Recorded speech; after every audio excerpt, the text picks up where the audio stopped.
ఇక తమకు సహాయం చేయాలి, తమ విముక్తి కోసం యుఎన్ఓలో యునైటెడ్ నేషన్స్ ఆర్గనైజేషన్‌లో మాట్లాడాలని పలుమార్లు ప్రధానిని కోరారు నైలా ఖాద్రి. కొన్ని రోజుల క్రితం ఆమె హరిద్వార్ వచ్చారు, భారత్ వచ్చారు. ఇక్కడ పూజలు చేశారు గంగామాతకు. బలూచిస్తాన్‌కు మద్దతుగా నిలవాలని విజ్ఞప్తి చేశారు. Syed Ahmed Khadri advocate, activist. ఆయన కూతురే ఈమె.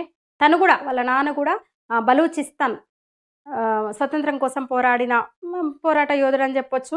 ఒకప్పుడు స్వతంత్రంగా ఉన్న తమ రాజ్యాన్ని బలవంతంగా పాకిస్తాన్‌లో కలిపేసి ఖనిజాలను కొల్లగొడుతూ ప్రజల మీద అఘాయిత్యాలకు పాల్పడుతున్నారని, బాలికలపై అత్యాచారాలు చేస్తున్నారని, ఇళ్లకు నిప్పులు పెడుతున్నారని, మొత్తం మీద హింస చెలరేగుతోంది అని ఆమె అంటే దేశాలన్నీ తిరుగుతూ చెప్పారు. ఇంకొక మాట కూడా అన్నారు చాలా సందర్భాల్లో ఆమె, పాకిస్తాన్ ఒక్కటే ఈ పని చేయడం లేదు, బలూచ్ ప్రజలపై దౌర్జన్యాలకు చైనా కూడా సహకరిస్తోంది.